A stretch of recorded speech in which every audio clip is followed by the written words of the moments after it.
shechionu vekimonu vegionu latman hazeh. What a chus it is to have with us Hagon Bal Minchas Asher in our Beis HaMedrash. Chaste Hashem ki le'samnu ki le'chalu rachamov. We'll introduce the Rav with a word which taken Minchas Asher. In the parasha last week, in Parashas Truma, we are told that there was two keruvim on top of the Oroi. Those two keruvim, the pasuk tells us, did two things. They were pnei mishalachim, they were facing each other, but they were also porisei chanafayim l'mayla. Their wings were going up to the Shemayim. Taking Minchas Asher, this represents two avodas. They have to go together simultaneously. A person has to be porisei chanafayim l'mayla. He has to always strive to go higher and higher and higher, with no limit, with no end in sight. But on the same time, you can't compromise on a pneim ishalachiv, on seeing the needs of another yid, seeing what another person wants, and feeling for other yidden. Pneim ishalachiv, parisei chanafayim lamayla. I think this word is not only written in Minchas Asher. I think this is the essence of Hagon Bal Minchas Asher. We see the Sfarim, the parisei chanafayim lamayla, kana Torah kula. But nevertheless, the Rav gives time for every single individual, cares about every single youth, and cares even about us, and comes here in the cold Toronto night to warm ourselves up in the oil, in the light of the Minchas Asher. It's my great covet and honor and chus vorzustellen, to call up the Baal Minchas Asher to give us his divrei chizuk, besoirus, and his varalach.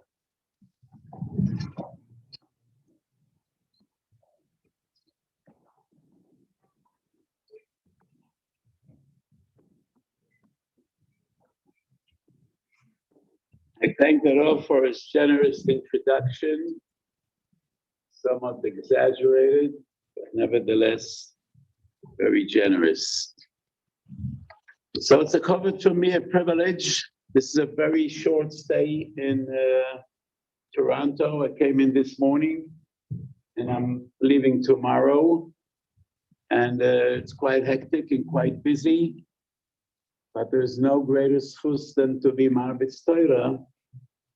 And though this was a very busy day, Baruch Hashem, it's my third shir today in Toronto. We started off with the shir on Talmud Torah. And tonight is a shir on Gemilas Chasodim. Al Shloishe Dvorim Ha'oimrim Oimid.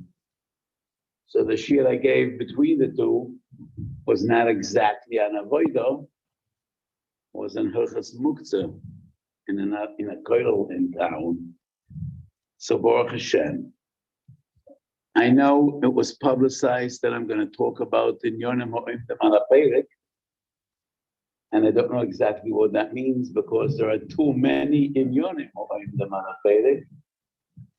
But the Rav asked me to speak about mitzvahs Tzedokoh.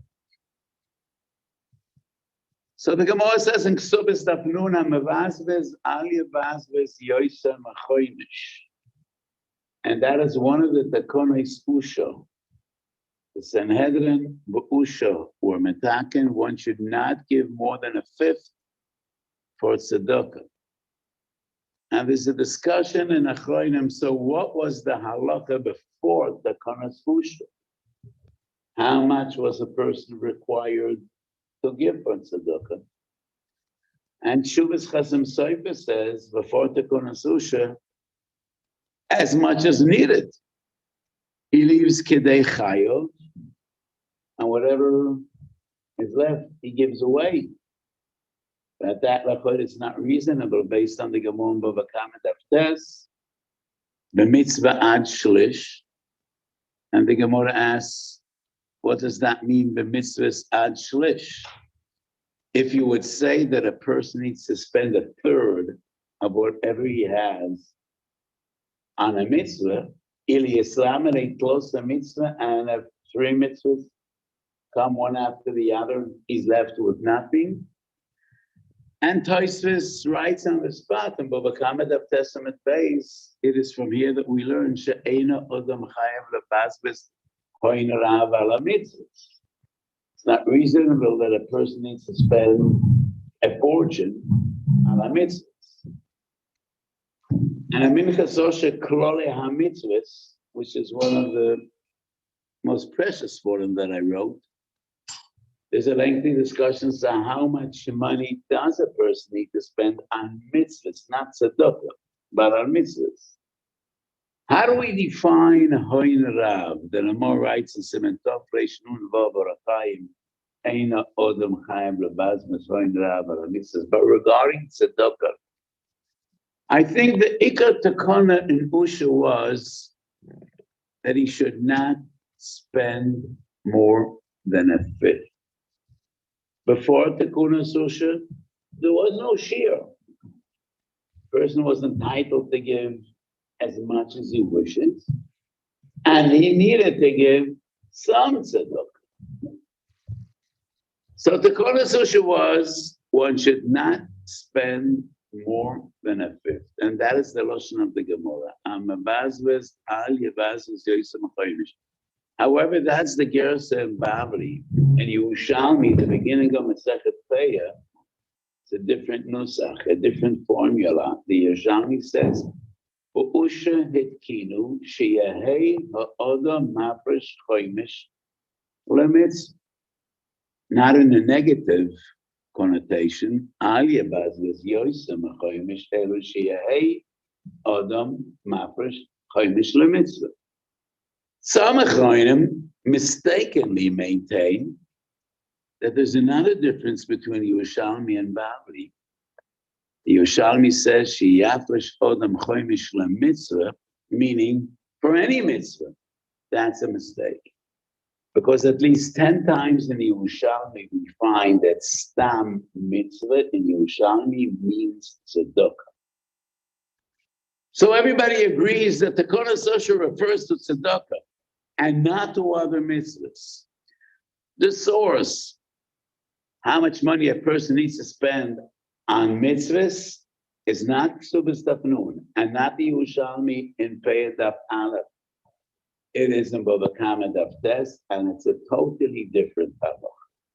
So today we won't be discussing how much money a person needs to spend on the performance of mitzvahs, but we will stick to tzedakah. So b'usha etkinu shamavazvez al yavazvez yoisem achoimish, not more than a fifth. But is he required to spend a fifth for tzedakah? The Goen is machmir, but all the other poskim say no.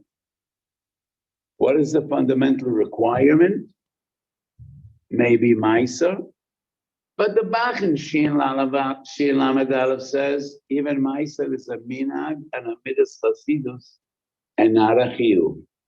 Most people are surprised to learn that the concept of Maisa Ksofim is nowhere to be found in Bavli, neither in Yerushalmi. Maisa Ksofim has no source in Gemara, neither in Bavli nor in Yerushalmi. Toisus and Tanis of Testament Aleph quotes as Safri, and the Makor is a Safri. Now, Safri is Shokol Keneged Tosefta. It has the Chashivas, the significance, the weight of Tosefta. But interesting, the Safri is not brought neither on Bavli nor Yerushalmi, but Toisus brings it in Tanis of Tes. So the right thing to do is to give a tenth of what you earn, of what you have, for tzedakah, and that is the concept of Maisa Ksofim. Some Rishonim maintain it's Ma'atayra, Kach Mashma Medivra Toisvis. Others argue it's the Rabbanon. Most Achronim follow in the footsteps of the Bach and say it's a Midas Chasidus. Chavis Yor Simen Reish Chav Daled, Sharas Achuvas Pnei Yoshua Rachayim Simen Beis, and that is the opinion of most poskim. So the right thing to do, if you could afford it, is to give a ma'aser of your income, of your revach, of your profits for tzedakah. But aniyim, those that struggle with their panasa, do not need to give ma'aser, but they still need to give tzedakah. Afilu oni hamispanis min tzedakah still has a chiyuv of giving some tzedakah. What I would like to focus on is priorities in tzedakah. Seder Kedima. So it's very difficult to define what is the Seder Kedima in Tzedokoh. Why is it difficult? Because there are 4 different Sidrei Kedima, 4 different criteria and categories in which we have Dina Kedima. One is different types of Tzedokoh, which come before others. For instance, Chizuk HaTorah, Pikuach Nefesh, Tzedokoh La'aniyim, Binyan Beis HaKnesses. The common denominator between all of these, the Tzad Shoavei Shebehem, is different needs, different types of tzedakah. They're all mitzvah. What is the priority? The second question is individuals. Who comes before whom? Talmid Chacham ve'am ha'oretz, family, relative, or a stranger. Aniyei ircho, aniyei ir acheres. So we're not dealing with different types of tzedakah, but rather different people who are entitled to receive tzedakah. Who comes before whom? Third question, third criteria is when we give tzedakah la'aniyim, person that's hungry, he lacks food and another lacks garments. Mozain viksus. What is more important? And then finally, the fourth Seder Kedima is Reish Mem Tes Yivod Shmoina Malois B'Tzedakah. And that is how you give tzedakah. And what is the way in which you support aniyim. So there are 4 different Sidrei Kedima in Hilchos Tzedokah, and the problems really come up when we try to mesh them together and they interact. For instance, Aniyeh Ichu come before Aniyeh Ir Acheres. So Achnosas Kala comes before Tzedokah La'aniyim. So what if the Kala is from another city and the Oni is from your city? Aniyeh Ichu Koidmem La'aniyeh Ir Acheres. I want to support Talmidei Chachamim. So a Talmid Chacham that lives elsewhere, would he come before Tzedokah La'aniyim of my town? So let's try to work out somewhat of a system. So starting off with the most fundamental question and the most common question, different needs, different types of tzedakah. What is the list of priorities? Reish Mem Tet Yoredeya Sif Tes Zayin. Chizuk HaTorah, supporting Talmidei Chachamim, supporting Lamdei Torah. That means supporting the yeshiva, the local kollel.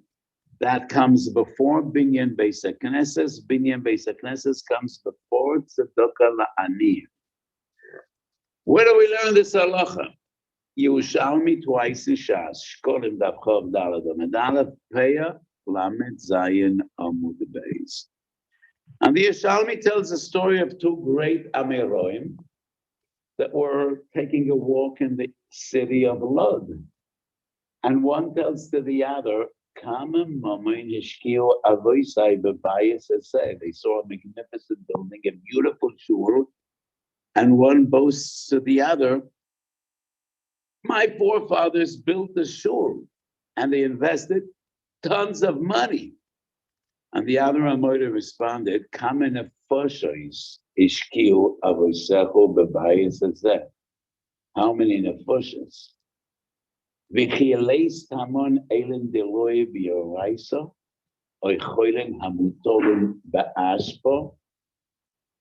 there a lack in our town of Amelei Torah that need to be supported, or the ill that are desperate and in need? So isn't it a waste of money that they invested so much money in building a beautiful building? So the post can prove from this Yerushalmi that Chizuk HaTorah comes before Binyan Beis HaKnesses. Choilem Aniyim come before Binyan Beis HaKnesses. The Beis Yosef and some others are medayik. The Yerushalmi doesn't say Aren't there any aniyim in town? And that proves that binyan beis haknesses comes before tzedakah la'aniyim. The Gaon disagrees. And he says that would not be considered proof at all. And Shalish Chuvas Chiklei, one of the great Sephardi poskim, Chele Gimel Kuf Yud Daled, has the same opinion as the Gaon. Especially our Yerushalmi, we don't find the Gersa that the Beis Yosef and many others quote. What is in our Gersa in Yerushalmi is only V'chileis Taman Elet Elohim B'yoraisa Amelei Torah. And we do not find the line Cholam Hamutolen Ba'ashpo. So maybe Chodem etrevet last time he didn't go into details. Well, there are Talmidei Chachamim, there are Cholim Hametolim la'ashpo, there are Aniyim. He didn't go to the entire list of priorities in Tzedakah. So according to the Gaon, Tzedakah Aniyim comes before Binyan Beis HaKnesses. Shulchan Aruch says Binyan Beis HaKnesses comes before Tzedakah Aniyim. But everybody agrees supporting Talmidei Chachamim that dedicate their lives to Torah tops the list. Almost tops the list. Not really. The list in Siman Reish Mem Tet Zayin, Reish Mem Tet Sif Tet Zayin, number one is Chizuk HaTorah. But there are two different seifim in Hilchos Tzedakah, Reish Nun Aleph Yud Zayin, Reish Nun Beis Sif Aleph, in which we learn Pikuach Nefesh comes before anything else. And in two different contexts. One is Pikuach Nefesh of Cholim that are desperately ill. Their life is in Sakona, and we need funds to save their lives. And Reish Nun Beis, we deal with Pidyon Shavuyim. So I know that every now and then we have a campaign of Pidyon Shavuyim, which is always a great mitzvah. But the halachic definition of Pidyon Shavuyim, as we find it in Shulchan Aruch and the Rishonim, is Pikuach Nefesh. We're dealing with regimes in the past in which when a Jew was taken into jail, into custody, his life was in immediate danger. And in all likelihood, he would be killed. And that is why Pidyon Shavuyim tops the list. So if we try to restructure the list of Sidra Kedima, number one is Pikuach Nefesh. Number two is Talmud Torah. Number three is Cholim Aniyim, even if their life is not in Sakana, but they're ill and they're poor.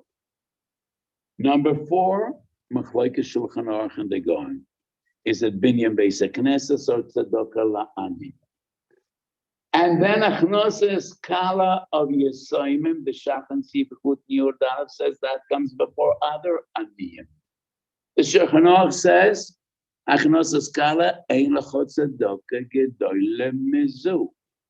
And many ask, but Talmud Torah tops the list or Pikuach Nefesh. So how does the Shulchan Aruch say ein l'chot tzedakah gedoyle mizu? The answer is a very simple one. The definition of tzedakah, the translation of tzedakah is tzedakah la'aniyim. Chizuk HaTorah is not defined as tzedakah. Pikuach Nefesh is not defined as tzedakah. These are needs that come before tzedakah. But the translation of tzedakah is tzedakah la'aniyim. Regarding tzedakah la'aniyim, marrying off a kala aniyah comes before other aniyim. And that is why the Shulchan Aruch says, Ein l'chot tzedakah gedoyle mizu. So when we try, as I said, to combine Talmud Torah, Binyan Beis HaKnesses, Tzedakah la'aniyim with question number two. Family relative comes before a stranger. And many times people ask me, could I give my Maisa money to my parents that are struggling desperately to marry off their children, and I'm doing well? Could I give my father Maisa money? Or a father asks, could I give my children Maisa? They're learning in Koilo. Not only you could, you should, because Koilim become before strangers. I also tell people, you cannot give all your Maisa just to family. That's not right. Because when you give to family, you give to family, and not only because it's tzedakah, you support your kids and if they're not desperate. And you support your children even though they would not be defined by halachic criteria definitely as aniyim. So one should definitely give tzedakah not only to family, but supporting family members comes before others. A son definitely could give his father tzedakah. No, no. You could give Maisa to a father, but as I said, one should not give all of Maisa just to family. So relatives come before strangers. Aniya ichu come before aniya ir acheres. And it's a machloikis and poiskim the Pesach Tshuva Reish Pim Tes Siv Kotten Gimel brings shemesh tzedakah. So if it's a Talmud, Talmud Chochem comes before Amaoret. So a Talmud Chochem from another city or Amaratzim from my city. And the Shemesh Utzedakah, quoted in the Pesach Tshuva, says, Aniya Ilhu come before Talmidei Chochem from another city.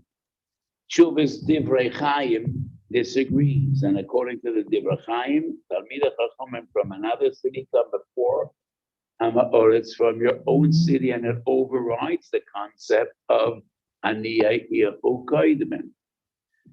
So it's very difficult clearly to define a system of priorities when it comes to tzedakah, but I want to share with you a very fundamental yesod. I didn't see it in the Poskim, but to me it's a Milsidik Shita. The concept of Kedima we find in Halacha in three different areas. Kedima b'mitzvahs, and that is sugyas and shas. We all know Todir v'sha'enai, Todir kaidem. Abaya deloi ifshite Todir v'mekudash. What comes before what? Is it mekudash or Todir? Semachofei Sif Aleph in Shulchan Aruch or Chaim, the Shulchan Aruch says, first you must ativ b'tzitzis, and then you put on tefillin. And the Beis Yosef gives two explanations. Why does the talis come before tefillin? And this might be a surprise to many. Talis becomes before tefillin because tzitzis is both todia and mekudesh. It's todia because mitzvah tzitzis noheges b'Shabbos v'Yom Tov, and tefillin is not noheg Shabbos and Yom Tov. It is mekudesh because tzitzis is one of the very few mitzvahs about which Chazal say Shkula mitzvah tzitzis keneged kol mitzvah shebetorah. We do not find a similar Mama Chazal regarding tefillin. So many would wonder, what has a higher level of kedusha, tzitzis or tefillin? Of course, tefillin. Tefillin is defined as tashmisha kedusha, while tzitzis is only tashmisha mitzvah. You could wear tzitzis in the bathroom, but you can't go into a bathroom with tefillin. That's not a kasha at all. Regarding the chefza, tefillin has a higher level of kedusha than tzitzis. But regarding the mitzvah tzitzis is more important, more fundamental than mitzvah's tefillin. Because mitzvah tzitzis is shokol keneged kol mitzvahs, and tefillin is not. So when we deal with dinei kadima, one has preference. It's not about the kedusha of the chefza. When we deal with the concept of Todeh v'Mekudash, the question is, which of two mitzvahs is more important? And that is what Chazal define as Mekudash. So tzitzis comes before tefillin because tzitzis is both Todeh and both Mekudash, more than tefillin. So we find a system of priorities regarding Kedima b'mitzvahs. And then there are Kedima b'brachas. So when you have many types of food, which come before which? So first we have Kedima b'brachas. Eitz comes before Adamo. Mezainis becomes for the bow. Shahakal is the last on the list. So we have Kedima b'brachas, we have Kedima b'mitzvahs, we have Kedima b'tzedakah. Kedima b'mitzvahs and brachas are obligatory. That's mandatory. Kedima b'tzedakah is a recommendation and not a chiyuv. You cannot do what you wish in Kedima b'mitzvahs. These klalim that Chazal say, Todiv and Mekudesh, are fixed and they are mandatory, they are machayev. The same is Kedima B'Brochas. Doesn't apply to Kedima B'Tzedokoh. Kedima B'Tzedokoh, people are entitled to have their own preference and their own Netiya Saleh.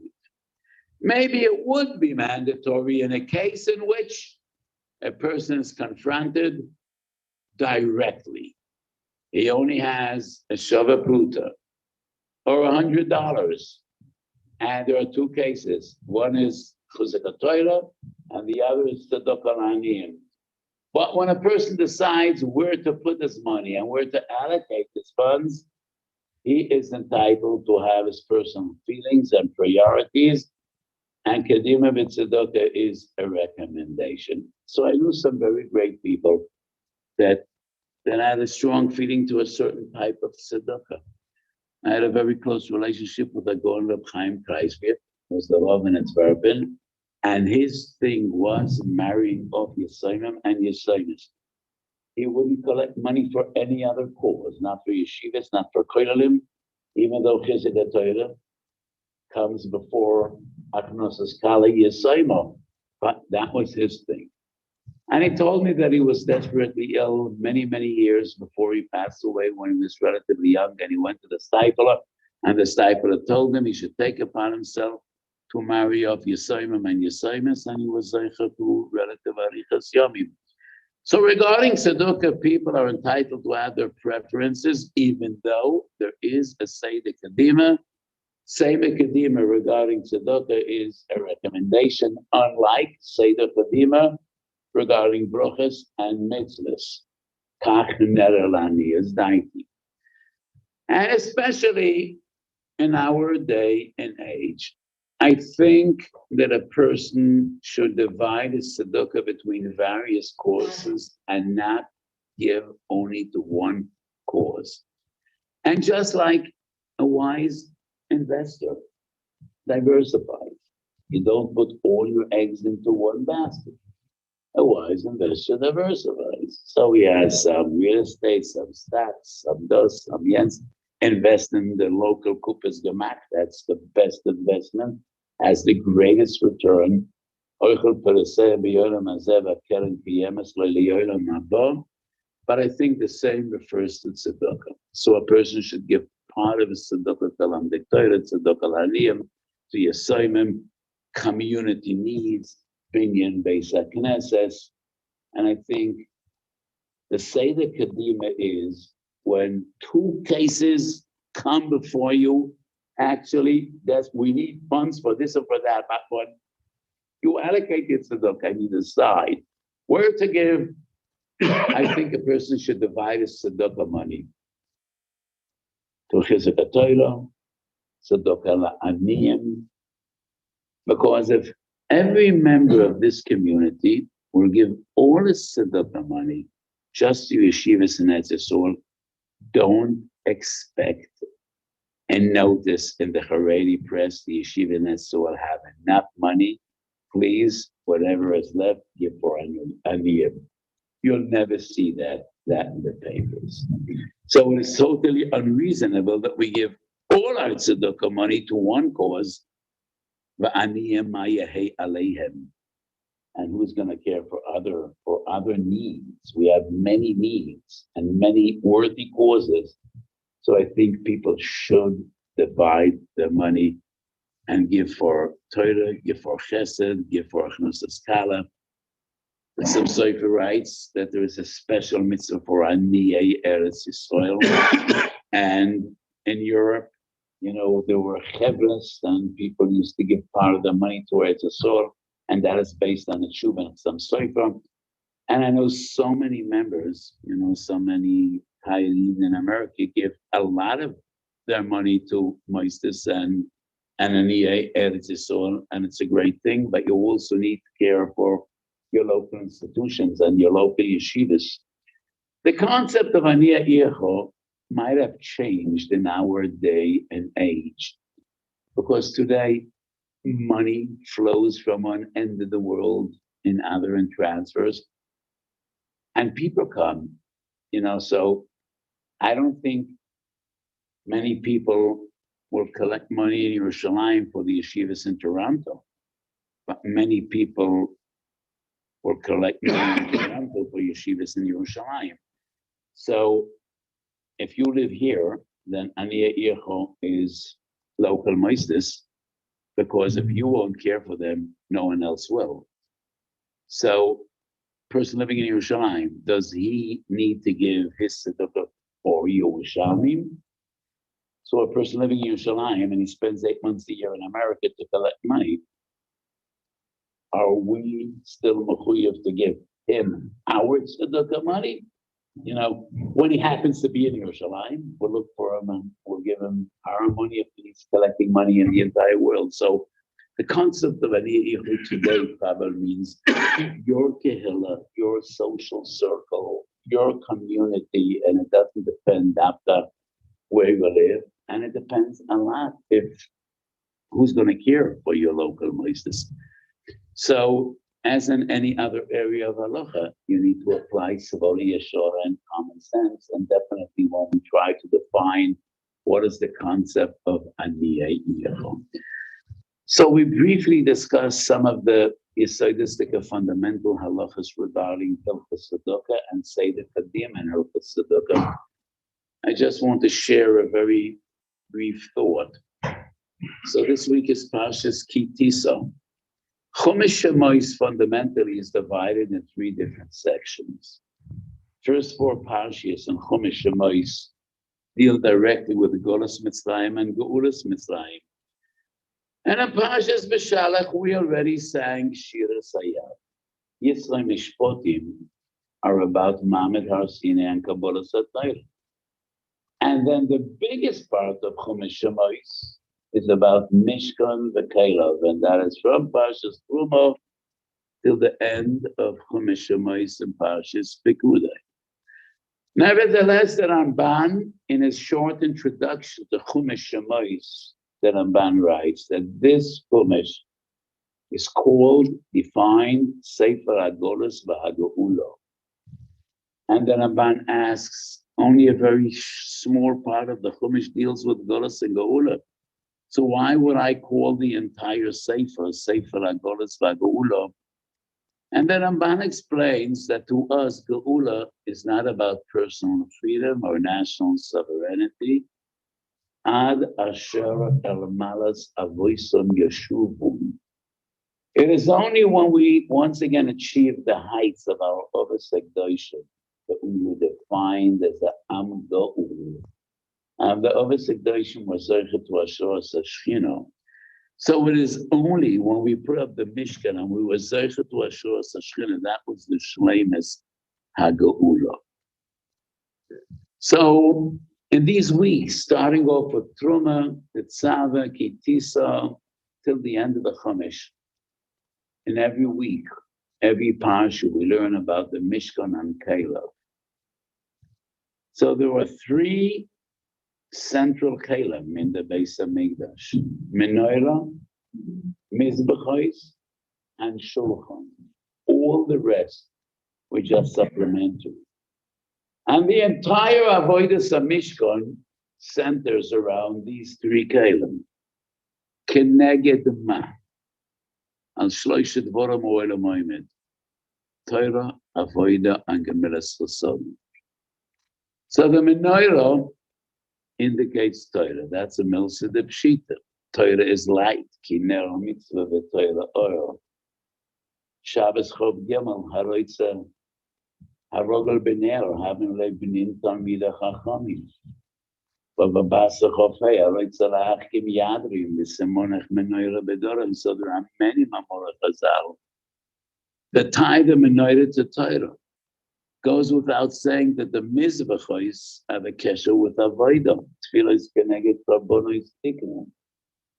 The Zohar says that b'shas mincha, when day goes down to night, it's a time of midas adin. It's gathers adin, and that is why David HaMelech says tikain tfilosi toiris lefonecho mazas kapay mincha sovet.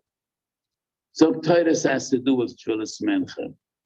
So if the menorah takes Torah and the mitzvah takes away what's left for the shulchan, it's not only, a system of elimination, but shulchan shel odem mechaper, Tzvochem Tzadik Zayin, Chagiga Chav Zayin, both Rashi and Tosfos explain that the shulchan is a Chassid and Gemilas Chasodim.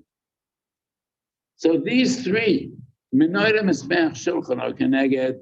Torah, avodah, gemilas, chasodim. I heard many times from my great Rebbe from the Kloster Magadan and the Tikva Yad, Zeichat Tzadik, the Kodesh Baruch, and he used to quote the Baal Shem Tov. So the Gemara says, "In Birchas HaAvos, Elokai Avram, Elokai Yitzchak, Elokai Yaakov," but the Siyum HaBrocha is Mogen Avraham, and the Gemara's Lashon is V'cho Choismin. And the Baal Shem Tov said, at the end of days, Lifnei Bias HaMoshiach, it'll be Chesed. Chesed will be the defining factor, and that is V'cho Choismin. Because the three of us are Gdoshim once again, are Keneged Torah, Avodah, Gemilas Chasodim. It's the other way around. The Mishnah puts Torah first, then Avodah, then Chesed. By the Ovasik Doshim, it's the other way around. Titan Chesed LaAvram. Avram was a Moed Chesed. That's Vayita Eshel. Avram is the model of Achnosas Orchem B'Shlishi Lemila. Yitzchak is Avodah, the ultimate sacrifice. Akedes Yitzchak, and Yaakov is Ishtam Yoshev Ha'odom.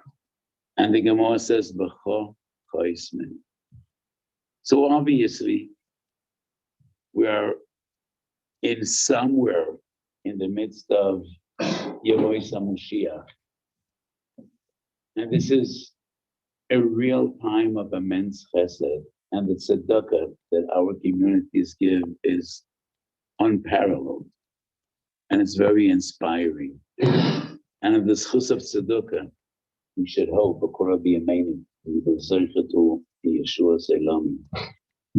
So let us hope when we read the parashiyos of Mishkan V'Kelev, the Kodesh Baruch Yerachem Aleinu, and the schus of Torah, and the schus of Avodah, and Gemilas Chasodim, we should search B'korah B'yameinu to Yeshua Selamim and Bias Goel Tzedek B'Meiro B'yameinu. Amen. They want you to wish payments to rights obligations. So let me say this. The fundamental idea of Maisa is Tzedakah La'aniyim. Because as I quoted before, the source of Maisa Ksofim is a Safri. And the model of Maisa Ksofim is Maser Ani.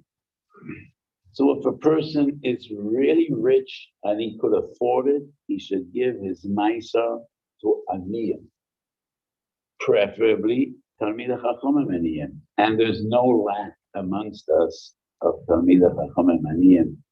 Practically every kollel guy, or the vast majority of kollel people, are dependent on support. However, I quoted the Bach, and Chavis Yor, Chivas Pnei Yeshua, Samsoi from Mosakoin, maintain that Maisa is a midas chasidus, and therefore, Halacha Maisa, we paskin, a person could include in his Maisa everything he gives away for mitzvah. Binyan Beis HaKnesses, supporting local institutions. Tuition could partially come out of Maisa. Because Chayav Odem Lalamed is B'nai Torah B'Sachar. So tuition you pay for your daughters could be included in Maisa. But Moshe Paskin and the same Rav Shema Zalman, when you pay tuition, ask the menayel of the school how much percent of your dollar goes to the malamedim and how much goes to insurance and cleaning and electricity and all the other bills. And in a relative sense, what goes directly to the malamed that teaches your children Torah, that cannot be included in Maisa, because you have a chiyuv. The lamed is b'nai Torah b'sachar. So partially could be included in Hang your mice for your whole semester. what? Hang your mice for your whole semester. Yeah, because the difference is, Meiser is something you need to give away. You can't buy your tefillin, your lulav, your esek from Meiser. But when you're giving it to the local school, that is giving away. So even if you're paying tuition, but your money goes to others, not to yourself. You can buy your tefillin, your lulav, your esek. Because like a Meiser doden, Meiser is something you give. It's not something you keep for yourself.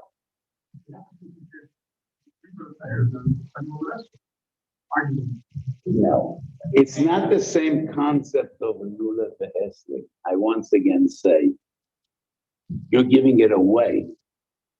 You're having benefit teaching your children, but your dollar goes to the malamda. They go to the school. The reason you can't include all the tuition in your maisa is because it is a chiyuv, and you can't be boreach chayiv from maisa. If I owe a person money, could I pay him from my maisa? I'm giving away, but it's a chayiv. So that part of the dollar, which you pay for the malamed, that is a chiyuv. Chayiv odam lalamed b'noi tzayda b'tzachar. But what is beyond, what directly goes to teach your children Torah is money that I'm giving to the institution, and that could be included in my set. What about the mitzvah makes this? Huh? Makes mitzvah. Caring for a mace mitzvah. Well, I never thought about that regarding Maisa, but I think it could be in Maisa because it is money you're giving away, and it's a mitzvah. Would that mean the priority evolved? I don't know. I don't know. There's so much that I don't know. I only know what is written. So in our day and age, I have many sveikas. For instance, supporting fertility. I don't know. Because 500 years ago, when the Shulchan Aruch was written, or 900 years ago, when the Rambam wrote his work, there was no way to support fertility. You know, it is a huge mitzvah, but where does it fit in the list of priorities? I don't know. Kiruv endeavors. Would that be the same as supporting Talmud Torah? Probably. Maybe even more than supporting Talmud Torah. Why? Because in Bava Metzia Pei, the Gemara says, Hamalamed is ben Chaveirei Torah, Mala Olav HaKosav Kilu Yeladai. Hamalamed is ben Hamaoretz Torah, Afilu Gzar Din Shel Shivim Shonei Koyrim B'Shvila. So the Gemara seems clearly to say Hamalamed is ben Hamaoretz Torah is more important than Hamalamed is ben Chaveirei Torah. So maybe Kiru would come even before supporting a koilo. I'm just sharing sfekas with you. I don't have any clear sources. Because hundreds of years ago, there weren't many Baalei Tshuva. It definitely wasn't an organized effort like there is today, bringing thousands, tens of thousands of people back home, Tachas Kanfi and Shechina. So I don't recall any source dealing where does Kiru fit in, where does supporting, helping couples have children, having babies fit in, probably very close to the top of the list. What age is the field one time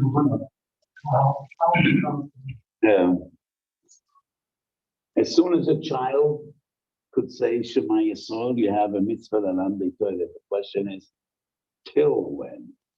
And the answer, till as long as he is willing to learn from you, you have a chiyuv to teach him.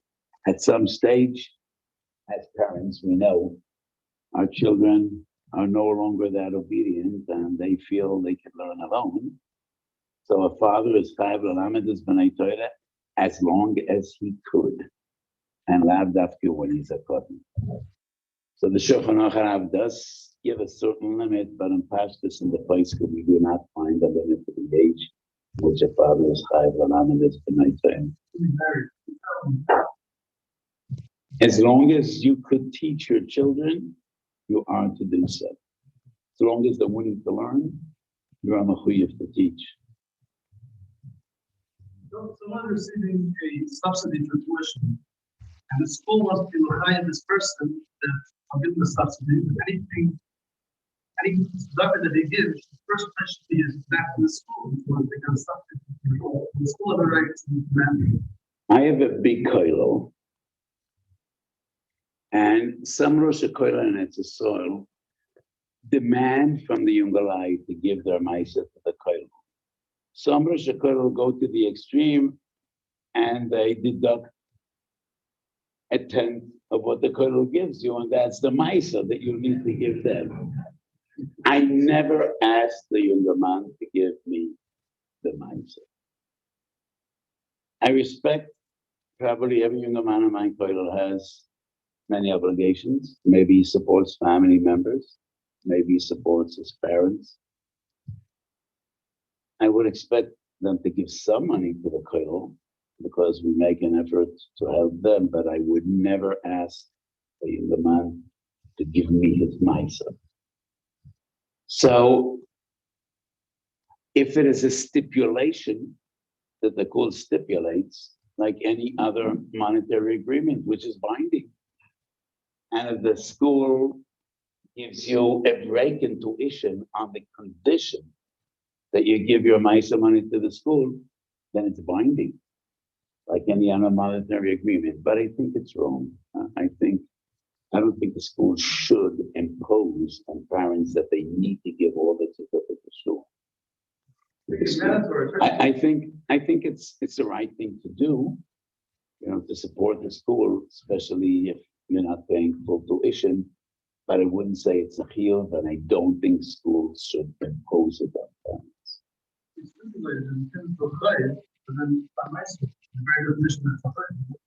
I'm not sure, because the stipulation is you're giving maisa, give it to us, but it still would be a binding agreement if it was a condition.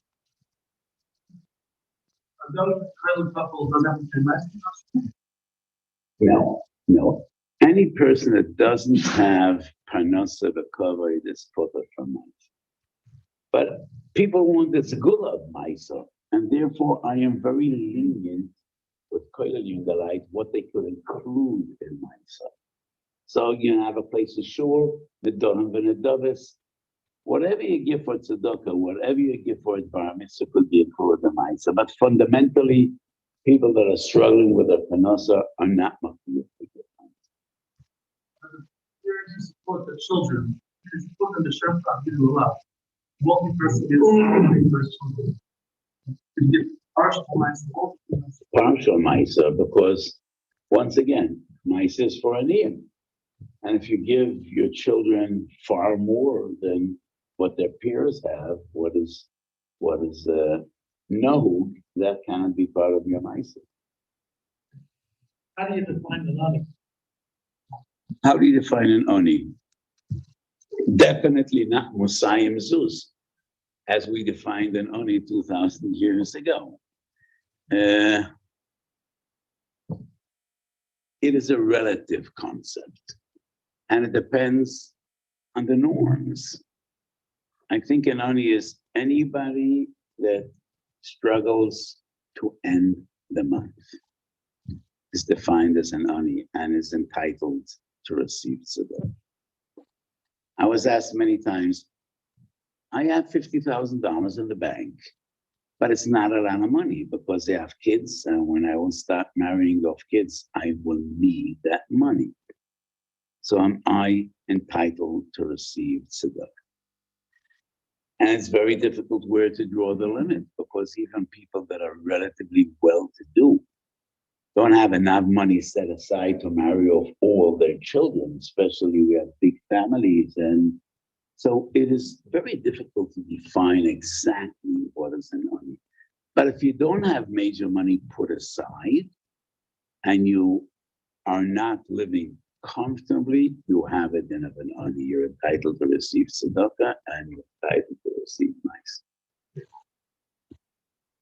Our next question. A lot of pamphlets and different have been distributed to schools and dispersed throughout the Jewish papers. These required to put the shames. Well, most of the pamphlets distributed in shuls are Torah oriented, and most of it is different Torah, and that needs to be put in Geniza. However, there are from newspapers in which, you have a posik here and a posik there. Those do not need to be put in Geniza. But pamphlets that are essentially Torah pamphlets need to be put in Geniza.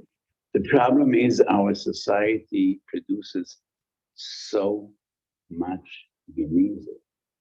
It's unbelievable. And I know in Tzedokah we have a real struggle what to do with Geniza. If I would have my way, I think it should be compressed and buried. And we could compress tons into a very small package. Because the fact is that, so we have these big containers in various shkunot, in Yerushalayim and Tzedokah, where people put Geniza. But ultimately, it always comes with a bizayon. So we do construction in cemeteries, we use the Geniza, but it's a huge quantity. Not so much from the pamphlets, but from sporim that are printed. And we produce huge amounts of Geniza. And it is a big problem, I think, that this one needs to deal with.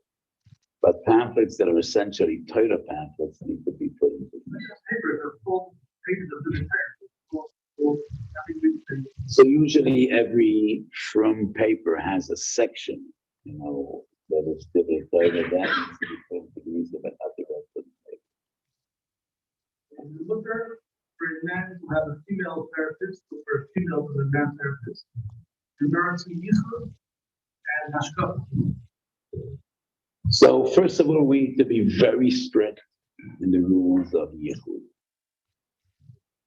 And I think recent events in Tzedokah proved once again what we should have known all along. Chazal, with their ultimate wisdom, teach us pain up at surface levels.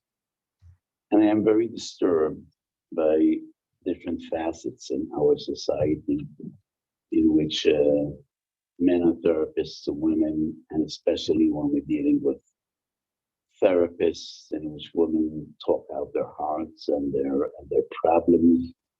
And I think this is something which we should clearly stay away from. I think we should have women therapists treating women and men therapists treating men.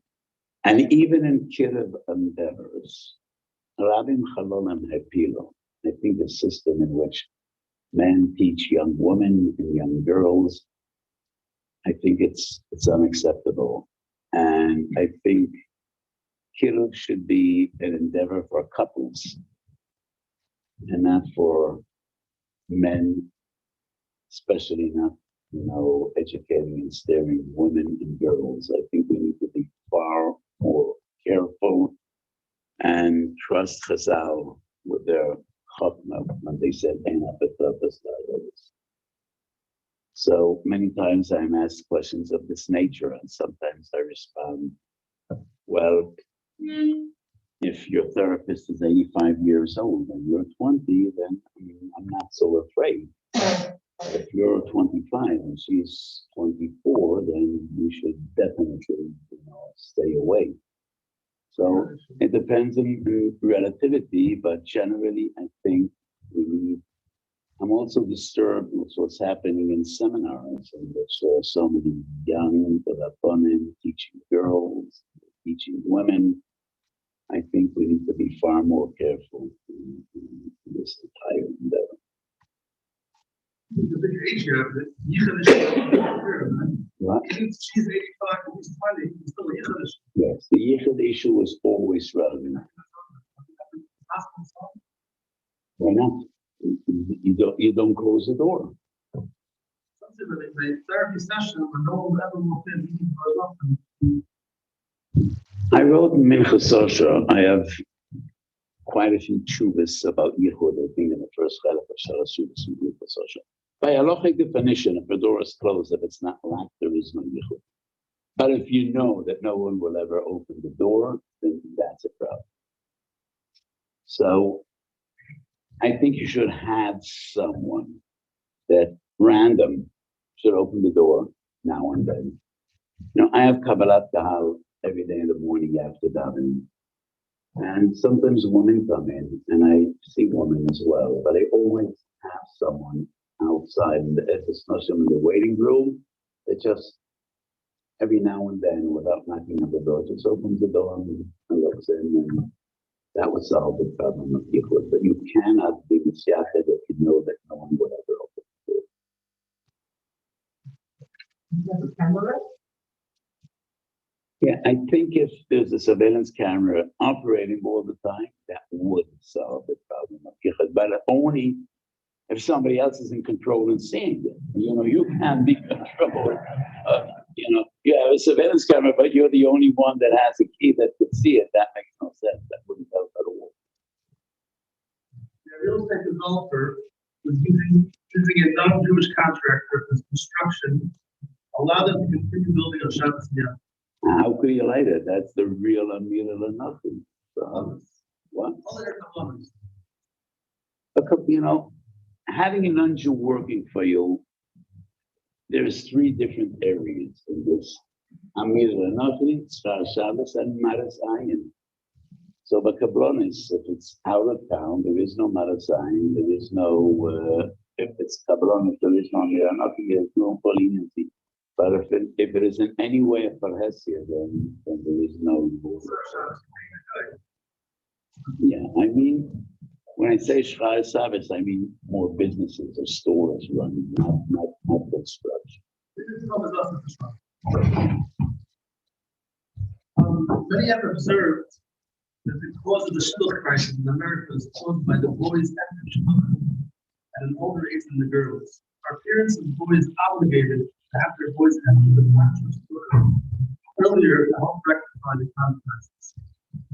As a society, I think yes. Could I say there is a chiyuv upon the individual? No. And this is a huge discussion. What is the degree into which every individual bears responsibility for the needs of the Torah community? In the Dorim Daf Samech, there's an expression in the Gemara, Lav kol de ma'ani olaydid bi'nofal. It's not up to me to support everybody that is an ani. As a society, I think this is a crisis we need to deal with. And therefore, it is for the Gedolim to decide and to encourage boys to get married at an earlier age. Besides the fact that Chazal said in Shemaina Selachub, so many Achronim in the past 200 years already said, well, it depends. We maybe our kids aren't mature enough when they're 18. But as a society, this is a very acute problem that we need to address. And I know so many people, so many families that are brokenhearted about the shidduch crisis. And I definitely think that the Gedolim should encourage Rosh Yeshivas and Yeshiva boys to marry earlier. One who has already obtained wealth at a relatively young age is able to live comfortably the rest of his life. He's required to retire and spend the rest of his life very tired.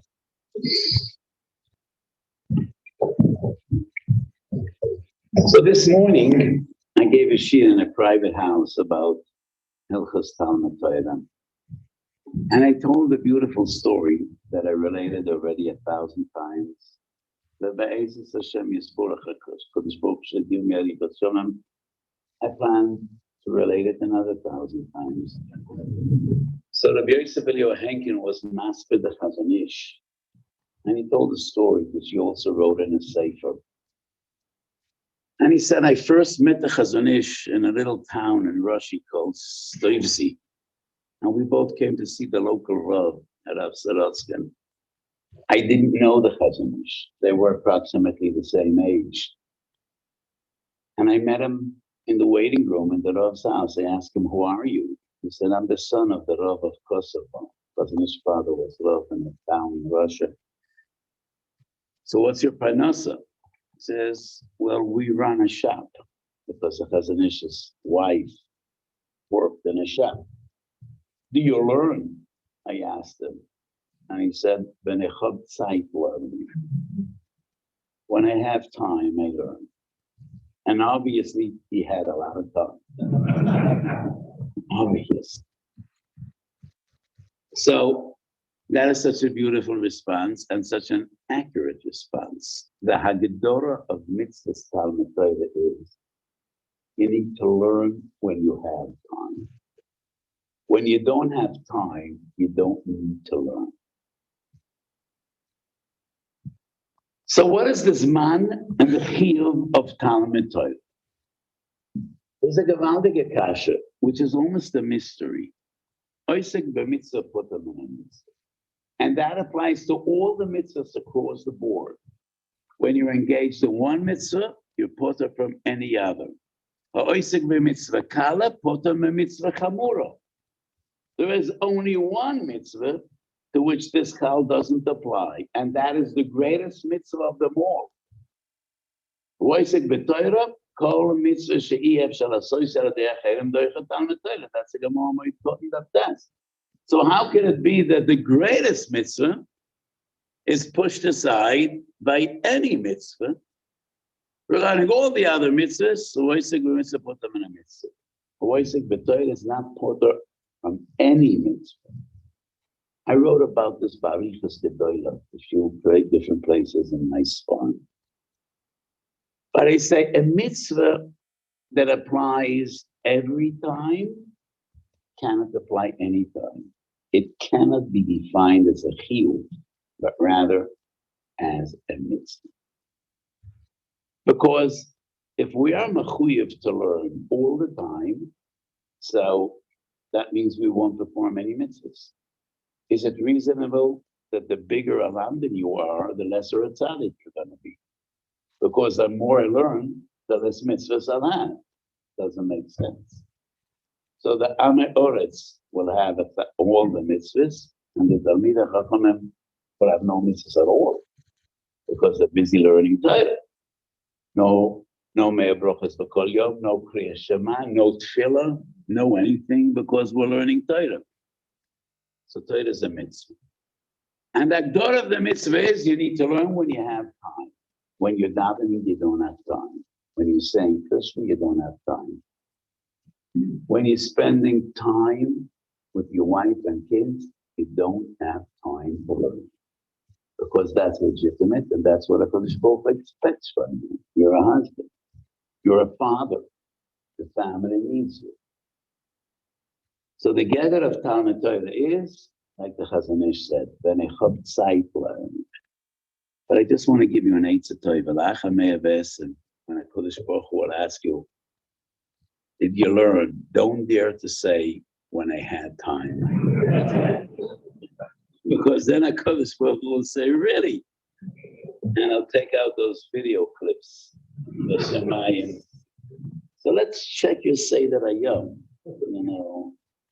How many hours a day do you spend with your smartphone? And you say when you have time to learn, you spend so much time on nonsense and narashkeiten, playing around with your phone. How would you dare tell me, a Kodesh Baruch Hu say, that I have Zeit learning? So, Talmud Torah is a mitzvah when you have time. So when you're engaged in mitzvahs, you don't have time. I'm doing mitzvahs, and that is why every mitzvah overrides Talmud Torah. And it's not only mitzvahs. So the first Mishnah in Peah is that of Gorim Shein Lem Shia. Talmud Torah. The Goin says, Shnoi Seliyon, Eno Shia Lo Lamana V'Lo Lamana. So the Goin says, Derech Eretz is a mitzvah. Providing for your family is a mitzvah, and therefore it overrides Talmud Torah. That Meir Simcha is more reasonable, and you know the world better. So that Meir Simcha says, it also depends on Tchunas and Nefesh. Not everybody has the ability to learn Yom HaBalayim. So regarding the question, one cannot say, if you have enough panasa, You need to quit your job and go to learn, because so many people quit their job and they're not learning more than they learned when they had the job. So a person needs to judge, what will happen when I retire? Will I really be learning going on the line? And it is totally legitimate for a person to make more money on the condition that he knows what HaKadosh Baruch Hu expects you to do with that. So if you want to make more money and give more tzedakah, that is totally legitimate. So one cannot say if you have enough money, you're halachically required to retire. You could keep on doing your business. You should always be kavaya itam l'Torah. So let me share a geschmack of words from Rabbi Elazar Papa. Rabbi Elazar Papa was the fellow Yoitz. It's drash, but it's a geschmack of words. He says, Chazal speak about kavaya itam l'Torah. What's the importance of kriyas itam? So he says, kol kavua kamachza al-machza dama. So if you're kavaya itam l'Torah, first of all, even if it's an hour a day, but kol kavua kamachza al-machza. And if it's matzah, rav chesed, matachet, klape chesed, the Kadosh Baruch Hu gives you a little push, and it's right, and rubai kipurah.